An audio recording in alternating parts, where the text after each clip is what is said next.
Mertua menarikku dengan kejam di perusahaan suamiku. Dia menghinaku di depan banyak orang. Setelah aku buka identitasku, dia menyesal. Assalamualaikum warahmatullahi wabarakatuh. Halo Bunda sahabat Ainun.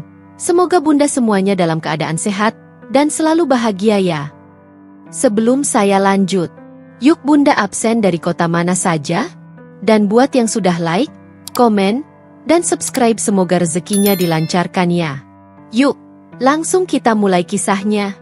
Hari itu udara kantor masih penuh dengan rutinitas biasa. Karyawan sibuk dengan tumpukan dokumen, sebagian sibuk dengan laptop masing-masing, dan sebagian lain tengah bersiap menuju ruang rapat besar di lantai 3. Tidak ada yang menyangka bahwa siang itu, sebuah peristiwa akan menjadi buah bibir yang tak terlupakan. Aku baru saja tiba di lobi, berniat untuk menunggu suamiku yang akan memimpin rapat mingguan direksi. Namun, langkahku mendadak terhenti ketika suara lantang, yang sangat kukenal, menggema di ruangan itu. Aku sudah bilang dari dulu, perempuan ini tidak pantas jadi bagian keluarga kita. Itu suara ibu mertuaku. Tubuhku menegang. Pandangan semua orang di lobi seakan tertuju padaku. Sebelum sempat bertanya apa maksudnya, beliau melangkah cepat menghampiriku dengan wajah penuh amarah. Tangan tuanya yang masih bertenaga mencengkeram pergelangan tanganku dengan kasar. "Ayo ikut aku sekarang," bentaknya. Aku terhuyung, berusaha menjaga keseimbangan, namun genggamannya begitu kuat. Beberapa karyawan yang melihat hanya bisa terdiam, menunduk dalam kepura-puraan sibuk. Tidak ada yang berani menghalangi, karena semua orang tahu siapa perempuan itu. Istri pendiri perusahaan, ibu dari direktur utama, suamiku sendiri. Koridor menuju ruang rapat terasa begitu panjang. Suara langkah-langkah kami menggema, disertai bisik-bisik lirih di belakang. Aku merasa seperti seorang pesakitan yang sedang diarak. Dadaku bergemuruh, wajahku panas, tetapi lidahku keluh. Setibanya di ruang rapat besar, pintu didorong keras hingga terbuka. Semua kepala yang sudah duduk di kursi panjang berputar menatap. Di ujung meja, suamiku duduk tenang dengan jas hitamnya, seolah tidak terkejut sama sekali dengan kedatangan kami. Ibu mertua menyeretku masuk, lalu melepaskan cengkeramannya dengan kasar sehingga aku hampir terjatuh. Dengan suara yang tajam, ia mulai menghujaniku dengan hinaan. "Lihatlah kalian semua, inilah menantu yang dibanggakan anakku. Lulusan rendah, tidak tahu sopan santun, hanya numpang hidup dari harta keluarga kami." Kata-katanya memecah keheningan. Ruang rapat yang biasanya penuh wibawa kini terasa mencekam. Beberapa karyawan menunduk, sebagian pura-pura membaca dokumen, dan beberapa lainnya tampak gelisah. Tak seorang pun berani membela. Aku berdiri kaku, menahan diri agar air mata tidak jatuh. Di sudut mataku, aku mencari-cari sosok suamiku. Satu-satunya orang yang kuharapkan bisa menghentikan penghinaan ini. Namun ia hanya duduk diam.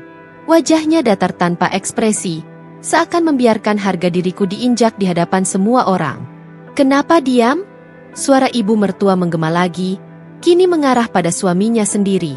"Kau pikir aku akan tinggal diam membiarkan perempuan ini mempermalukan keluarga kita? Lihatlah wajah-wajah karyawanmu. Mereka pasti menertawakan kita di belakang." Suamiku hanya menghela napas pelan. Tidak ada bantahan, tidak ada pembelaan. Keheningan yang ia ciptakan lebih menyakitkan daripada semua caci maki yang keluar dari mulut ibunya. Di detik itu, aku merasa direnggut dari martabatku sendiri. Seluruh tubuhku gemetar. Aku ingin berteriak, ingin melawan, ingin mengatakan siapa aku sebenarnya. Tetapi suara itu tertahan, tertutup oleh rasa sakit karena dikhianati oleh orang yang seharusnya melindungiku. Aku berdiri di sana, bagai boneka yang dipamerkan di hadapan puluhan mata. Sebuah seretan malu yang tidak akan pernah kulupakan. Langkah kakiku terasa begitu berat saat meninggalkan kantor siang itu. Setiap sudut jalan yang kulewati seolah menyimpan bisikan-bisikan hinaan yang tadi dilontarkan ibu mertuaku. Suara tawa kecil dari sekelompok karyawan yang berpapasan denganku pun terasa seperti ejekan. Wajahku menegang, dadaku sesak, dan air mata yang kutahan sejak di ruang rapat akhirnya jatuh tanpa bisa kubendung. Aku menutup wajah dengan jilbabku, berharap orang-orang tak mengenali siapa aku. Tapi, bagaimana mungkin aku bisa menyembunyikan rasa malu yang sudah ditanamkan begitu dalam?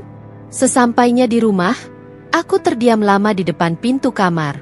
Ruangan itu begitu hening, namun pikiranku bising, penuh dengan suara-suara dari masa lalu.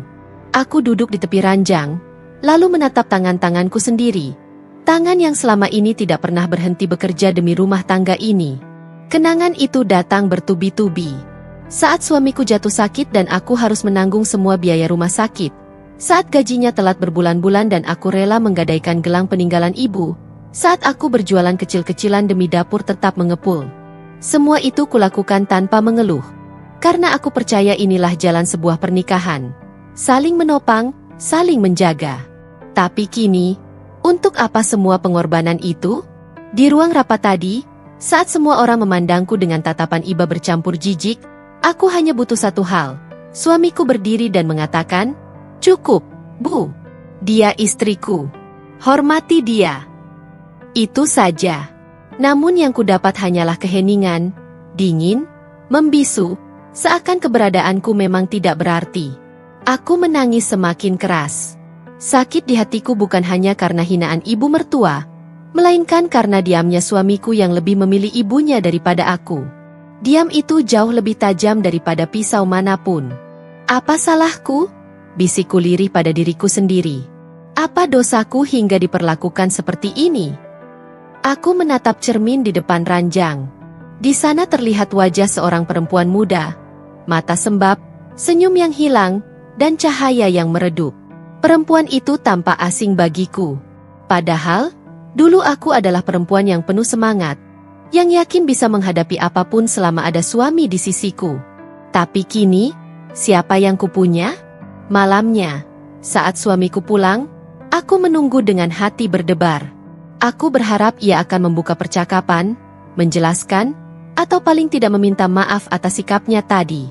Namun begitu ia masuk rumah, ia hanya melewatiku begitu saja, meletakkan jas di kursi, lalu duduk menyalakan televisi. Seakan tidak ada yang terjadi. Aku memberanikan diri bertanya, "Kau benar-benar tidak merasa bersalah membiarkan ibumu mempermalukanku di depan semua orang?" Ia terdiam sejenak, matanya tetap terpaku pada layar televisi. Lalu, dengan suara datar ia menjawab, "Aku tidak ingin memperkeruh suasana di kantor. Ibu memang emosional, tapi kau juga seharusnya bisa lebih sabar. Jangan terlalu mengambil hati." Jawaban itu menghantamku lebih keras daripada semua hinaan yang keluar dari mulut ibunya. Jadi baginya, luka yang kutanggung hanyalah perkara, "Jangan diambil hati." Aku menutup mulut dengan kedua tangan, menahan isak yang hampir pecah. Saat itu aku tahu, aku benar-benar sendirian. Aku berdiri perlahan, melangkah menuju kamar, meninggalkannya yang masih asyik menonton televisi. Di balik pintu yang tertutup rapat, aku menangis sejadi-jadinya. Ranjang yang dulu menjadi tempat berbagi tawa kini, hanya menjadi saksi luka yang kian dalam. Dan malam itu, untuk pertama kalinya sejak pernikahan kami, aku merasa bukan istri, hanya orang asing yang menumpang di rumah ini. Hari-hari setelah insiden memalukan di kantor itu terasa panjang dan penuh duri. Bukan hanya karena luka batin yang masih menganga, tetapi juga karena sikap ibu mertuaku yang semakin merendahkan. Ia memperlakukanku seakan aku hanyalah tamu tak diundang dalam keluarganya. Seseorang yang hadir untuk menjadi beban, bukan pasangan hidup yang pantas berdampingan dengan putranya. Setiap kali aku datang ke rumah besar miliknya, tatapannya selalu menusuk, penuh hinaan yang tersirat. Ucapannya dingin, sinis, dan tak pernah sekalipun mengandung penghargaan. "Perempuan sepertimu seharusnya tahu diri," katanya suatu sore, ketika aku datang mengantar makanan kesukaan suamiku. "Kalau bukan karena anakku, kau pasti masih sibuk berlari-lari mencari uang receh. Kau hanya beruntung menikah dengannya. Jangan pernah bermimpi bisa sejajar dengan kami." Kata-kata itu seperti cambuk yang menyayat kulitku.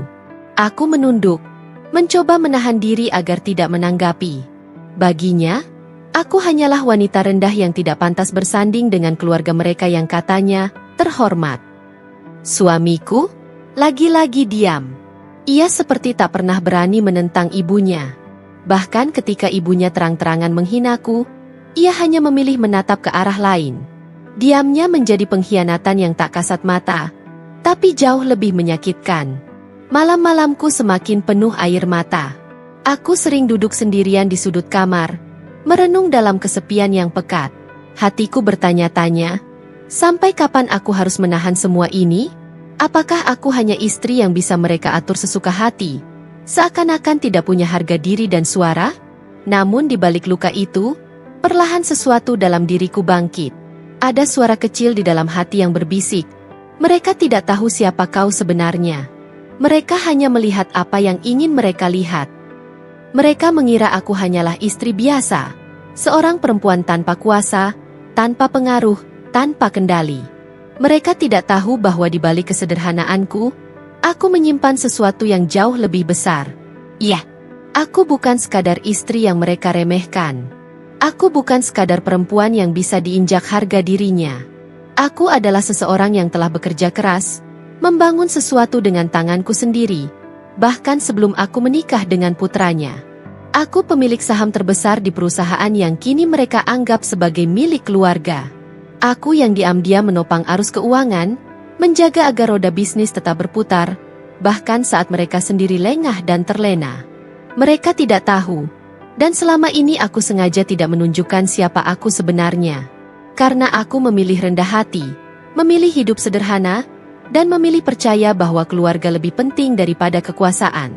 Namun setiap penghinaan yang mereka lemparkan, setiap kata yang menusuk, dan setiap sikap dingin suamiku, semuanya mengikis kesabaranku sedikit demi sedikit. Aku mulai sadar, mungkin sudah waktunya aku berhenti menjadi bayangan yang mereka remehkan. Sudah waktunya aku berdiri, menunjukkan bahwa wanita yang mereka hina ini bukanlah siapa-siapa, melainkan seseorang yang justru memegang kendali atas kehidupan mereka. Dan ketika saat itu tiba, mereka akan menunduk bukan karena kasihan, tapi karena penyesalan. Malam itu, hujan turun deras. Rintiknya membasahi kaca jendela kamarku, menciptakan bunyi berirama yang seakan menyatu dengan detak jantungku yang resah. Aku duduk sendirian di kursi kayu dekat meja kerja, membiarkan cahaya lampu meja kecil menerangi ruangan yang sepi. Suamiku sudah tertidur di kamar sebelah setelah seharian pura-pura sibuk, tanpa peduli luka yang ditorehkannya. Aku sengaja tidak ingin tidur bersamanya malam ini. Hatiku terlalu penuh dengan kecewa untuk bisa berbaring di sisi orang yang tak berusaha membelaku. Di hadapanku terletak sebuah laci besi kecil. Laci itu mungkin tampak biasa, berdebu di sudut meja, namun di dalamnya tersimpan sebuah kebenaran besar yang selama ini kukunci rapat-rapat. Kebenaran yang tak pernah kubiarkan siapapun tahu, bahkan suamiku sendiri. Dengan tangan bergetar, kuputar kunci laci itu. Bunyi klik yang terdengar seolah membangunkanku dari tidur panjang. Kutarik laci itu perlahan, dan mataku langsung tertuju pada sebuah map hitam yang sudah lama kusimpan. Map itu tampak tebal, penuh dengan dokumen, dan begitu kusentuh, ada perasaan aneh yang menyelimutiku, campuran antara bangga dan terluka. Ku keluarkan isi map itu satu persatu. Ada sertifikat kepemilikan saham, lembar perjanjian investasi, rekening koran, hingga dokumen transfer modal. Semua hitam di atas putih, jelas membuktikan bahwa akulah pemegang saham mayoritas di perusahaan itu. Aku menatap setiap lembar dengan perasaan yang campur aduk. Di satu sisi, aku merasa kuat karena inilah bukti siapa aku sebenarnya. Tapi di sisi lain, aku merasa bodoh karena selama ini memilih diam, membiarkan mereka menghinaku seakan aku bukan siapa-siapa. Kuingat kembali masa-masa sebelum aku menikah. Aku bukanlah perempuan kaya raya dari lahir, namun aku terbiasa bekerja keras sejak muda. Usaha kecil yang kutekuni bertahun-tahun, lalu beberapa warisan tanah dan rumah dari ayahku yang bijak kelola keuangan, semuanya perlahan kuubah menjadi modal usaha. Dari modal itu, aku berinvestasi, membeli saham, hingga akhirnya perlahan menjadi pemegang saham terbesar di perusahaan yang kini dipimpin suamiku. Ya, perusahaan itu bisa berdiri tegak bukan hanya karena keluarga mereka. Aku punya andil besar, bahkan lebih dari yang mereka kira. Namun aku memilih menutup mulut. Aku tidak pernah menyinggung soal ini di hadapan suamiku. Bukan karena takut, Melainkan karena aku percaya cinta dan rumah tangga seharusnya tidak dibangun di atas hitung-hitungan kepemilikan. Aku ingin suamiku merasa berjuang, merasa berhasil atas keringatnya sendiri. Aku ingin ia memandangku sebagai istri, bukan sebagai sumber kekayaan. Tapi apa balasannya? Aku dipermalukan di depan karyawan, direndahkan oleh ibu mertua, dianggap rendah, dianggap hanya penumpang hidup. Semua hinaan itu mereka lontarkan padaku dengan begitu mudah, seakan aku hanyalah perempuan yang tak punya daya. Aku menunduk, menatap dokumen-dokumen itu dengan mata berkaca-kaca. Kalau saja mereka tahu, kalau saja mereka mengerti siapa aku sebenarnya. Suaraku lirih, nyaris tak terdengar oleh siapapun kecuali diriku sendiri. Aku teringat jelas ucapan ibu mertuaku di ruang rapat, perempuan sepertimu tidak pantas bersama anakku. Kau hanya numpang makan dari harta kami. Kata-kata itu menancap seperti duri di dadaku. Ia tidak tahu, harta yang ia banggakan justru sebagian besar berasal dariku. Ia tidak sadar, rumah megahnya, mobil mewahnya, hingga perhiasan yang ia pakai. Semuanya berdiri di atas pondasi yang kuciptakan dengan tanganku sendiri. Aku menghela napas panjang, lalu bersandar di kursi. Mataku memejam, membiarkan kenangan-kenangan lain mengalir. Aku teringat saat perusahaan itu hampir runtuh 5 tahun lalu. Saat semua investor mundur, saat arus kas macet, saat semua orang putus asa, akulah yang diam-diam menyelamatkannya. Aku mengalihkan sebagian besar danaku ke rekening perusahaan tanpa mencantumkan namaku di berita utama. Aku hanya ingin melihat suamiku berhasil, melihat keluarganya tetap berdiri. Tapi lihatlah sekarang. Alih-alih dihormati, aku justru dipijak. Aku tersenyum getir, menyeka air mata yang menetes. Ada api kecil yang perlahan menyala di dalam dadaku. Api yang belum pernah kurasakan sebelumnya.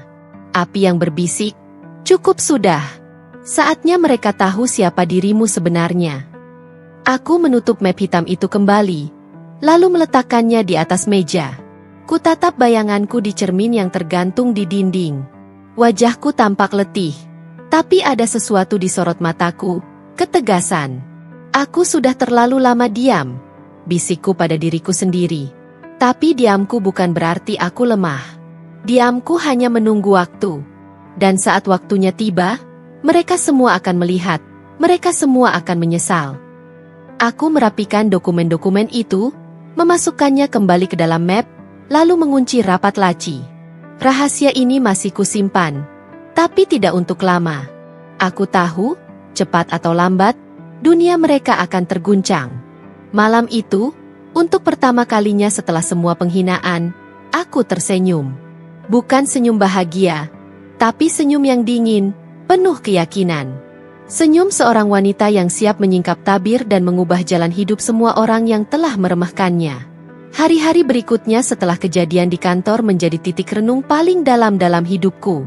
Luka itu masih terasa segar, seperti goresan yang belum sempat sembuh. Setiap kali aku menutup mata, bayangan diriku diseret di depan banyak orang selalu muncul. Begitu juga wajah suamiku yang hanya duduk diam seolah membiarkanku dipermalukan. Rasanya sesak. Kadang aku ingin berteriak sekencang-kencangnya, menumpahkan semua amarah dan kecewa yang memenuhi dadaku. Namun aku tahu, berteriak tidak akan mengubah apapun. Tangisan juga tidak akan menghapus hinaan yang sudah dilemparkan kepadaku. Perlakuan ibu mertua dan diamnya suamiku membuatku sadar satu hal.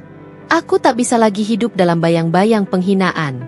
Selama ini aku terlalu sabar, terlalu diam, dan terlalu menutup mata demi menjaga rumah tangga.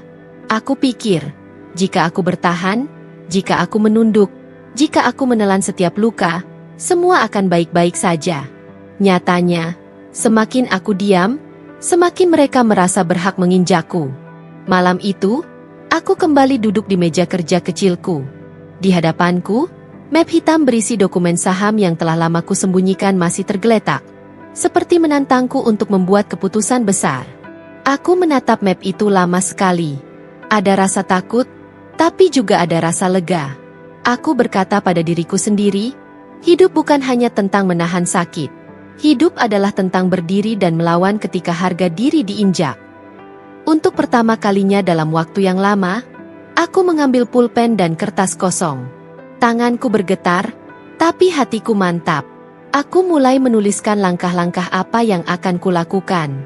Tidak terburu-buru, tapi pasti. Aku tidak ingin emosiku yang bicara. Aku ingin logika dan martabatku yang memimpin.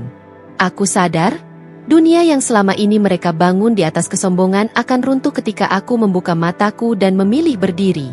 Selama ini aku menutup mata agar mereka merasa berkuasa. Tapi kini, sudah waktunya aku membuka mata dan memperlihatkan siapa diriku sebenarnya. Aku juga teringat kalimat ibu mertuaku, "Kau hanya numpang hidup dari harta kami." Kalimat itu terus terngiang-ngiang, dan setiap kali aku mendengarnya kembali di kepalaku, ada semacam kekuatan baru yang tumbuh dalam diriku.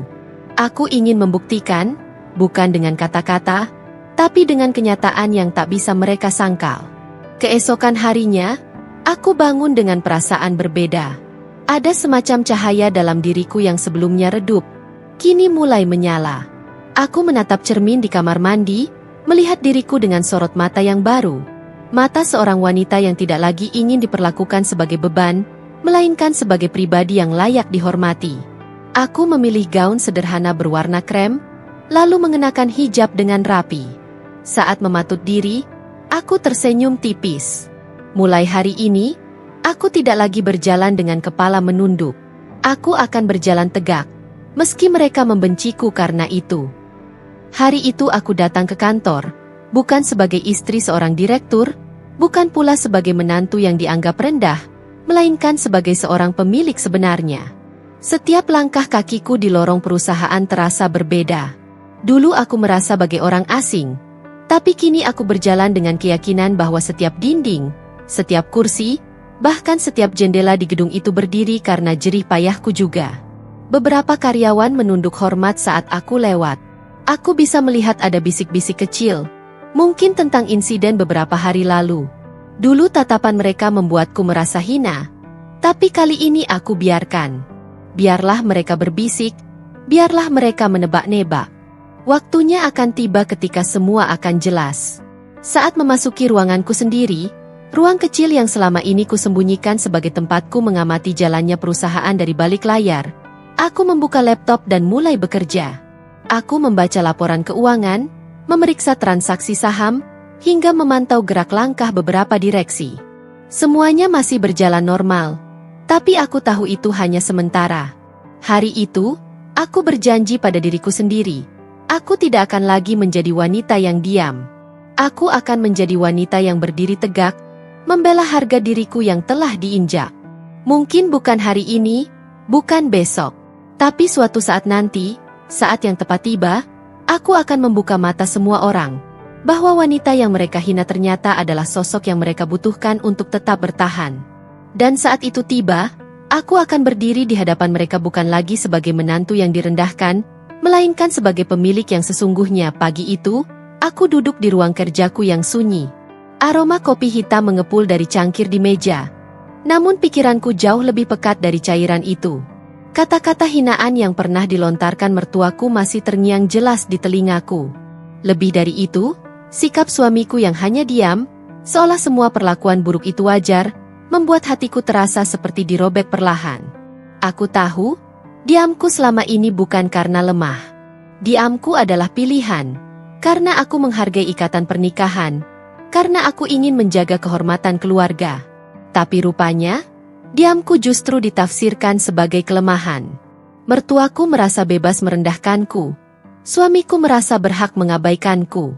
Mereka lupa, aku bukanlah perempuan biasa yang bisa dipermainkan begitu saja. Tanganku bergerak meraih telepon di meja. Jantungku berdetak lebih cepat saat menekan nomor yang sudah kuhafal di luar kepala.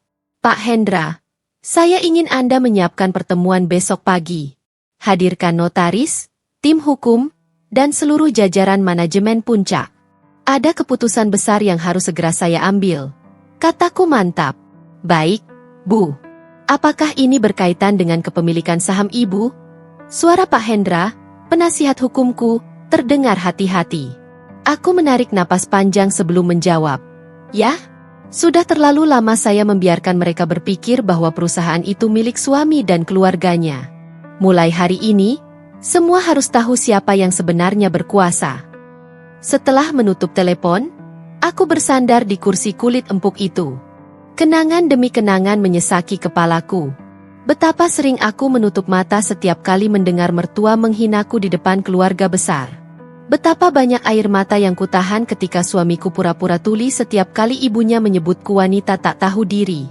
Aku membiarkan semua itu, berharap suatu hari mereka sadar sendiri. Namun harapan itu ternyata hanya ilusi. Malamnya, aku duduk di meja makan seorang diri. Rumah yang megah ini terasa hampa, meski dihiasi lampu kristal berkilauan dan perabot mewah. Suamiku belum pulang, atau mungkin sengaja pulang larut agar tidak perlu menatap wajahku. Aku menatap kursi kosong di hadapanku, kursi yang seharusnya diisi oleh pasangan yang berjanji akan mendampingiku dalam suka dan duka. Kini kursi itu hanya menjadi simbol pengkhianatan diam-diam. Air mata menetes tanpa kusadari. Bukan lagi air mata kelemahan, melainkan air mata kelegaan. Karena aku tahu, malam ini adalah malam terakhir aku merelakan diriku diinjak. Esok, lembaran baru akan kubuka. Aku menulis sebuah surat pendek, bukan untuk suamiku, bukan untuk mertuaku, melainkan untuk diriku sendiri.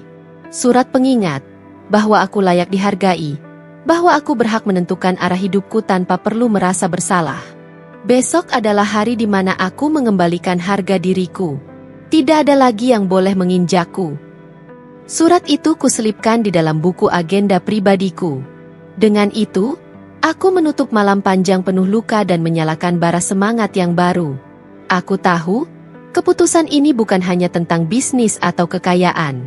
Ini tentang martabat, tentang hak seorang istri yang selama ini dikubur oleh arogansi mertua dan ketidakpedulian suami. Besok, segalanya akan berubah. Hari itu datang lebih cepat dari yang kuduga. Rapat besar yang dijadwalkan perusahaan selalu menjadi momen paling bergengsi. Seluruh direksi, jajaran manajemen, hingga beberapa pemegang saham minoritas akan hadir. Biasanya aku hanya hadir sebagai istri karyawan, berdiri di belakang suamiku, mendengarkan sambil menahan sakit hati ketika ibu mertua menyindirku di depan banyak orang. Tapi kali ini berbeda. Aku datang bukan sekadar sebagai istri. Aku datang sebagai pemilik sesungguhnya. Pagi itu aku menatap pantulan diriku di cermin. Gaun sederhana berwarna krem dengan potongan elegan kupilih dengan hati-hati. Aku mengenakan hijab satin yang rapi, ditata dengan anggun.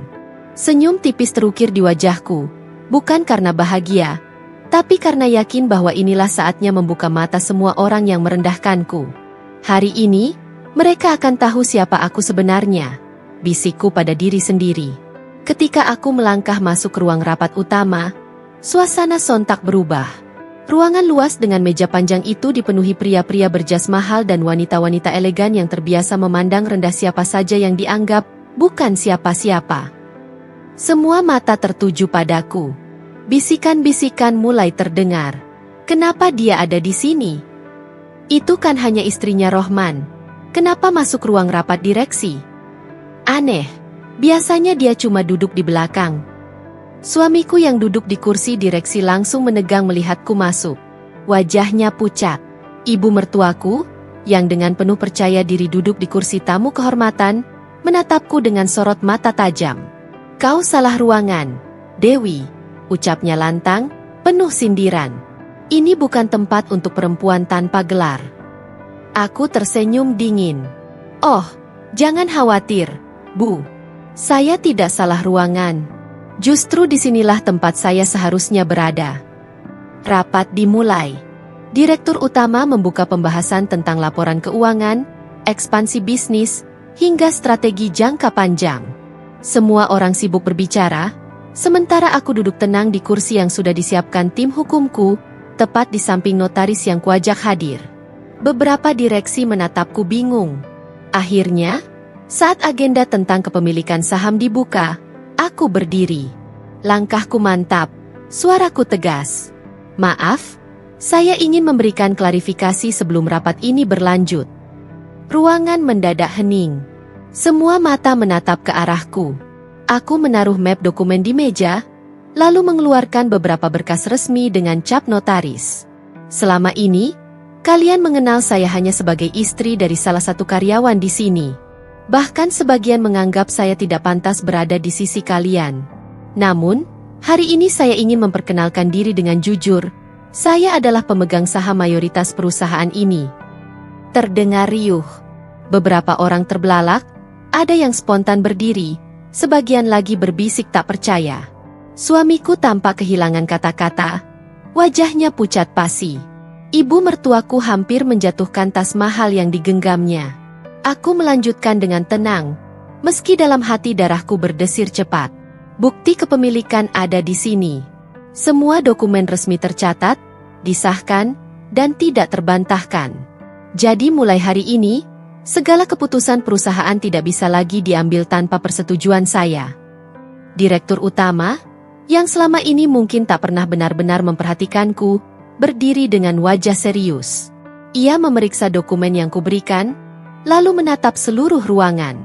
Benar, dokumen ini sah. Mulai sekarang, kita semua harus menyadari bahwa Nyonya Dewi adalah pemegang kendali terbesar di perusahaan ini. Aku menatap satu persatu wajah di ruangan itu. Wajah suamiku yang penuh kebingungan. Wajah ibu mertuaku yang merah pada menahan malu. Wajah para direksi yang tak percaya. Aku sudah terlalu lama diam, menerima hinaan, menerima perlakuan tidak adil, hanya karena aku memilih menjaga rumah tangga. Tapi diamku bukan berarti aku lemah. Mulai hari ini, semua orang akan tahu, aku punya suara. Aku punya kekuatan. Dan aku akan menggunakannya. Keheningan panjang menyelimuti ruangan. Bahkan detak jam dinding terdengar begitu jelas. Dan di tengah keheningan itu, aku tahu satu hal, ini baru permulaan. Suasana ruang rapat yang tadi penuh wibawa kini berubah mencekam. Setiap kata yang keluar dari bibirku bagai palu godam yang menghantam keras dinding kesombongan mereka. Tanganku bergerak tenang, menandatangani berkas-berkas resmi yang telah disiapkan oleh tim hukumku. Setiap tanda tanganku adalah pengumuman. Kekuasaan kini sepenuhnya berada di tanganku. Mulai hari ini, semua aset yang kutanamkan ke perusahaan ini ditarik kembali. Semua fasilitas, semua kemewahan, semua kekuatan yang kalian nikmati selama ini berasal dari aku, dan kini aku yang menariknya kembali. Suaraku terdengar datar, namun setiap kata mengiris harga diri mereka yang selama ini merendahkanku. Direksi saling pandang, beberapa berbisik tak percaya. Karyawan terdiam, tak ada yang berani bersuara. Hanya terdengar desahan napas terkejut dan kursi yang bergeser pelan. Suamiku, pria yang dulu kuberi kepercayaan penuh, kini tampak pucat. Matanya bergetar, bibirnya gemetar, seolah ingin bicara namun tak mampu. Sementara ibu mertuaku, wanita yang menyeretku di hadapan semua orang, kini wajahnya merah padam, penuh amarah bercampur rasa malu. Apa maksudmu menarik aset? Kau tidak bisa begitu saja merusak perusahaan ini. Bentak ibu mertuaku, tangannya menghentak meja dengan kasar. Aku menoleh padanya perlahan. Senyumku dingin. Perusahaan ini berdiri di atas dananya siapa? Bu? Di atas jerih payah siapa? Selama ini aku diam, karena kubiarkan anakmu merasa berkuasa. Tapi hari ini, permainan sudah selesai. Inilah aturan baruku. Aku melirik tim hukumku. Salah satu pengacara menyerahkan map tebal berisi dokumen yang sudah distempel resmi. Aku menggesernya ke tengah meja. Semua sudah sah secara hukum. Mulai detik ini, perusahaan tidak lagi memiliki sumber dana dari investasiku. Kalian boleh terus berjalan, kalau bisa. Ruangan mendadak riuh. Beberapa direksi mengangkat suara, menuntut penjelasan.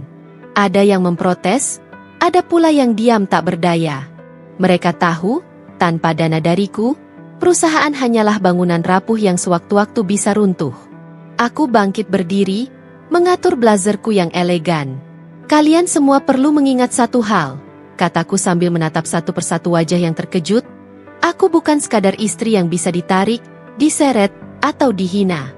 Aku adalah pemilik sebenarnya dari kekuatan di balik nama perusahaan ini. Dan mulai hari ini, aturan yang berlaku bukan lagi milik kalian, tapi milikku. Langkahku bergema ketika meninggalkan ruangan. Tak ada yang berani menghalangi. Tatapan kagum, takut, dan penuh hormat mengikuti kepergianku. Aku tahu, momen itu akan menjadi cerita yang beredar di setiap sudut kantor, dari lantai direksi hingga ruangan staf biasa. Di lorong panjang menuju lift, aku menghela napas panjang. Bukan karena ragu, tapi karena akhirnya aku mengambil kendali penuh atas hidupku. Harga diriku bukan lagi sesuatu yang bisa diinjak. Aku telah mengembalikan kekuatanku, dan kini aku siap melangkah ke babak berikutnya. Membiarkan mereka merasakan bagaimana rasanya hidup tanpa pondasi yang dulu kuberikan. Hari itu, roda berputar. Dan aku, yang pernah mereka rendahkan, kini memegang kendali penuh atas arah putarannya. Kantor megah yang dulu menjadi kebanggaan keluarga mereka kini berubah menjadi tempat penuh ketegangan. Dinding-dinding kaca yang biasanya berkilau, kini tampak suram dengan suasana muram para karyawan. Aroma kekhawatiran memenuhi setiap sudut ruangan. Banyak meja kerja mulai kosong, ditinggalkan oleh karyawan yang memilih hengkang karena gaji tak lagi dibayarkan. Di ruang rapat utama, suamiku duduk lesu. Kemeja putih yang ia kenakan tampak kusut, wajahnya pucat, dan tatapan matanya kosong. Tidak ada lagi sosok pria yang dulu begitu percaya diri memimpin perusahaan dengan suara lantang.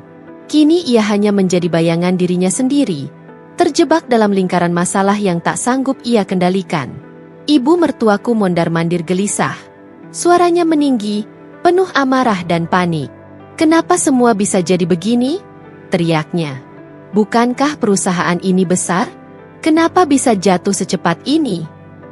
Apa kerja kalian selama ini?" Direktur keuangan hanya bisa menunduk, menyampaikan laporan pahit. "Semua investor sudah menarik dana, Bu. Proyek-proyek berhenti karena tidak ada jaminan modal. Hutang menumpuk, bunga berjalan setiap hari. Kalau tidak segera ada suntikan dana, perusahaan benar-benar tidak bisa bertahan lebih dari sebulan." Suamiku mengusap wajahnya dengan kedua tangan. Suaranya parau. "Semua ini, gara-gara dia," bisiknya lirih, merujuk padaku. Ibu mertuaku langsung menggelegar. "Kenapa kamu diam saja saat dia menarik semua asetnya? Kenapa kamu tidak menghentikannya? Kamu anak laki-laki, masa kalah sama perempuan?" Aku, yang duduk di ujung ruangan dengan tenang, hanya mengulas senyum tipis. Tatapanku dingin, namun penuh kepastian. "Bukan salahku jika kalian terlalu lama hidup dari harta yang bukan milik kalian. Perusahaan ini dibangun di atas pondasi yang rapuh. Karena sejak awal bukan kalian yang menopang, tapi aku." Semua mata menoleh padaku. Keheningan menekan ruangan itu. Tak ada seorang pun berani membantah. Karena semua tahu aku berkata benar. Hari-hari berikutnya menjadi bencana. Kantor cabang mulai menutup satu persatu. Mesin produksi berhenti beroperasi, gudang penuh barang tak terjual, dan kreditur berdatangan menagih hutang. Para karyawan melakukan demonstrasi, menuntut hak mereka yang tertunda berbulan-bulan. Media massa ramai memberitakan runtuhnya perusahaan besar itu, membuat citra suami dan ibu mertuaku hancur di mata publik. Suamiku kini lebih sering mengurung diri di rumah, tidak berani keluar karena malu bertemu dengan rekan bisnis maupun tetangga. Sedangkan ibu mertuaku yang biasanya menjadi ratu pesta, kini tak lagi mendapat undangan.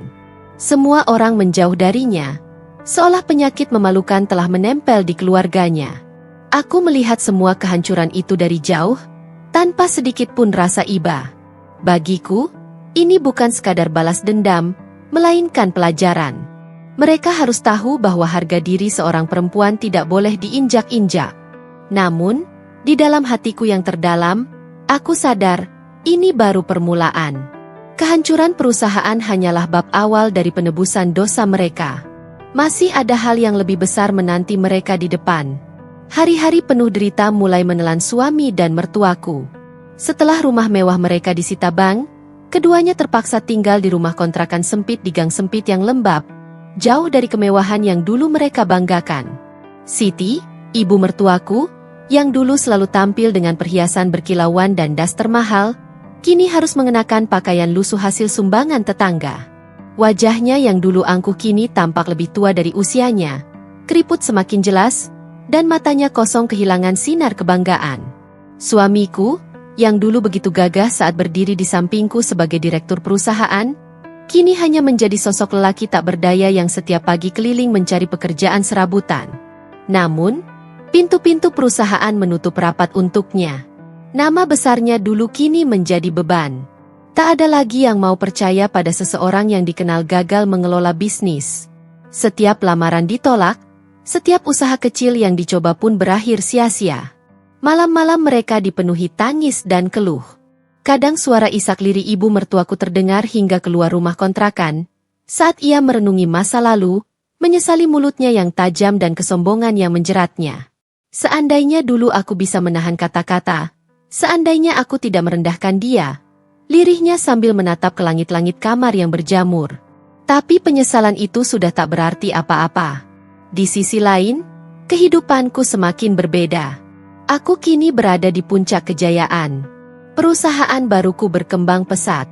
Aku diundang ke seminar-seminar bisnis, duduk sejajar dengan pengusaha besar, bahkan masuk dalam daftar pengusaha wanita sukses yang menginspirasi. Setiap kali wajahku terpampang di majalah atau layar televisi, aku tahu, di balik layar kaca murahan di rumah kontrakan mereka, suami dan ibu mertuaku melihatnya. Dan itulah siksaan yang paling menyayat hati mereka. Menyadari bahwa orang yang dulu mereka injak justru kini melampaui segalanya. Pernah suatu sore, aku tanpa sengaja melihat mereka. Saat itu aku baru keluar dari sebuah restoran mewah setelah rapat dengan klien. Dari kejauhan, aku melihat sosok yang tak asing. Suamiku, berdiri di pinggir jalan dengan baju kusut, menunduk, menunggu tumpangan. Sementara ibu mertuaku duduk di kursi plastik reot dekat warung kecil. Wajahnya penuh letih, menunggu sesuatu yang bahkan ia sendiri tak tahu apa. Saat itu, sejenak hatiku bergetar. Ada rasa iba yang datang. Namun aku cepat-cepat menguatkan diri. Ini bukan balas dendam, pikirku. Ini hanya kehidupan yang menunjukkan siapa yang benar-benar layak bertahan. Kabar demi kabar tentang kesulitan mereka kerap sampai ke telingaku. Kadang dari mantan karyawan, kadang dari tetangga mereka. Suamiku bahkan pernah kedapatan bekerja sebagai buruh harian di proyek bangunan, hanya demi sekedar bisa membeli nasi bungkus untuk dirinya dan ibunya. Ironisnya, banyak orang yang dulu tunduk padanya, kini justru tak segan merendahkannya. Ia merasakan sendiri bagaimana rasanya dipandang rendah, dilecehkan, dan diperlakukan hina, persis seperti yang mereka lakukan padaku dulu. Di tengah kesengsaraan itu, keduanya seringkali terlibat pertengkaran. Siti menyalahkan anaknya karena tak mampu mempertahankan perusahaan. Sementara suamiku menyalahkan ibunya yang terlalu congkak sehingga membuat hubungan keluarga porak-poranda. Suara mereka saling menyalahkan, bertengkar hebat, kadang terdengar sampai ke jalanan sempit tempat mereka tinggal. Hingga suatu malam, tetangga mendengar jerita lirih Siti, andai saja aku tak menghina dia, mungkin hidup kita tak akan seperti ini. Jeritan itu akhirnya lenyap di telan sunyi malam. Tak ada lagi yang peduli, tak ada tangan yang mau menolong. Mereka kini hanyalah dua orang yang terjebak dalam penyesalan panjang, terlupakan, terbuang, dan tersiksa oleh ulah mereka sendiri. Aku tidak pernah membayangkan hari itu akan tiba begitu cepat. Di depan halaman rumahku yang megah, di antara deretan mobil-mobil mewah yang berkilauan, aku melihat dua sosok yang dulu pernah meninggikan dagu mereka, kini tertunduk rendah dengan pakaian lusuh dan wajah penuh debu. Mertua yang dulu selalu menatapku dengan tatapan merendahkan, kini menangis sambil meremas-remas ujung jarik yang sudah kusam. Suamiku, lelaki yang dulu kubanggakan dan kubela mati-matian, kini gemetar dalam diam, tubuhnya kurus, matanya cekung, dan suaranya parau saat memanggil namaku. Maafkan kami, nak. Suara mertuaku pecah, penuh getir. Kami salah, kami buta oleh kesombongan. Kami hina engkau.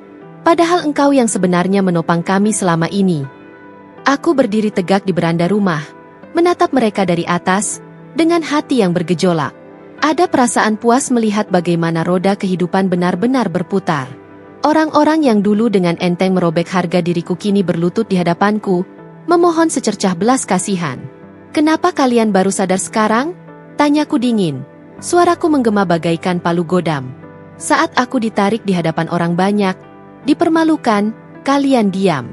Saat aku menangis sendiri di balik pintu, kalian tertawa puas.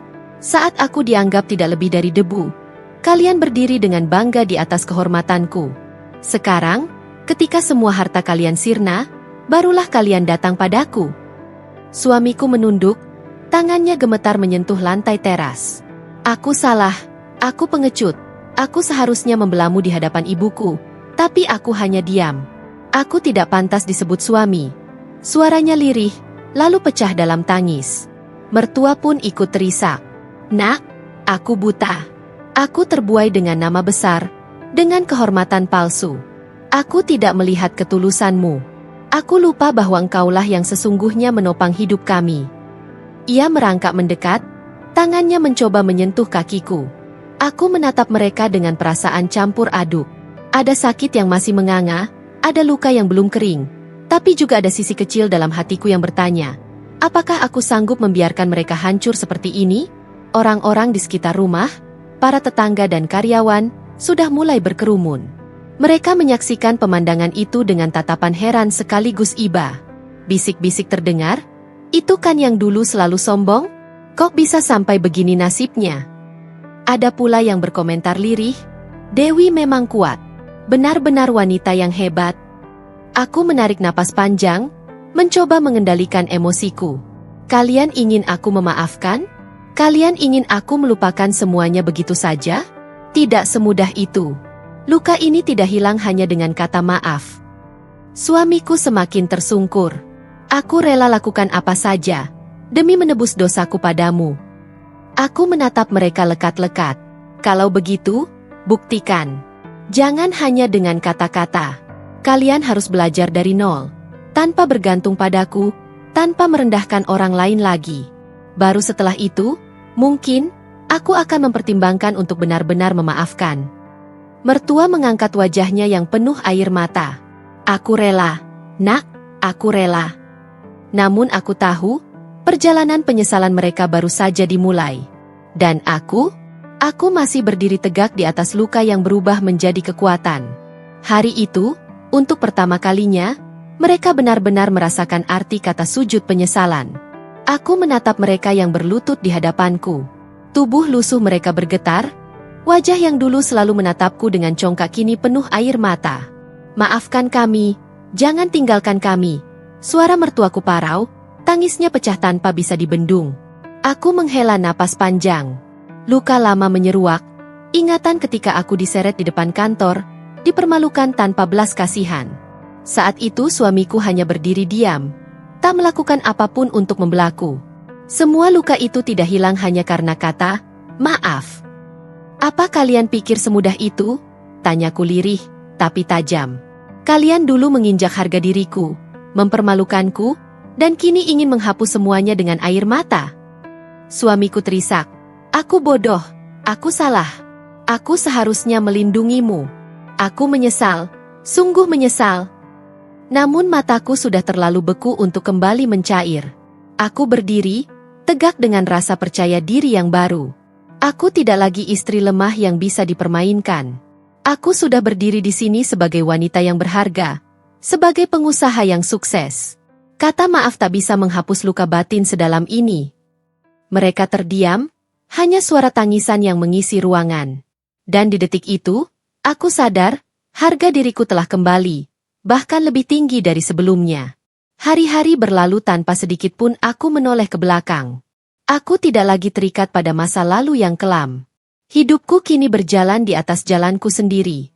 Perusahaanku berkembang pesat, lebih besar daripada sebelumnya.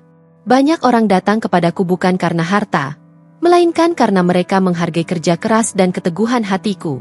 Sementara itu, kabar tentang suamiku dan mertuaku terdengar samar dari orang-orang. Mereka masih berjuang dengan kemiskinan, hidup berpindah-pindah, menumpang belas kasihan orang lain. Dulu mereka berada di singgasana, kini merasakan pahitnya jalanan. Aku pernah dicampakan, dihina, dianggap tak berharga. Tapi aku memilih berdiri kembali, membangun diriku sendiri. Dan kini, aku yang dulu diinjak, justru berdiri di puncak dengan kepala tegak. Aku tak pernah lagi menaruh dendam, tapi juga tidak memberi ruang untuk mereka masuk ke hidupku. Luka itu sudah menjadi pelajaran, bukan untuk kembali disakiti, melainkan untuk mengingat siapa diriku sebenarnya. Di depan cermin, aku tersenyum pada pantulan wajahku. Bukan sekadar wanita yang bertahan, tapi wanita yang menang. Hidupku kini penuh dengan kebahagiaan, kebanggaan, dan martabat yang tak lagi bisa disentuh oleh siapapun. Mereka boleh menyesal sampai akhir hayat, tapi aku sudah menutup lembar itu. Kemenangan terbesarku bukan membuat mereka hancur, melainkan membuktikan bahwa aku bisa bangkit dan bersinar meski pernah diinjak sehina-hinanya.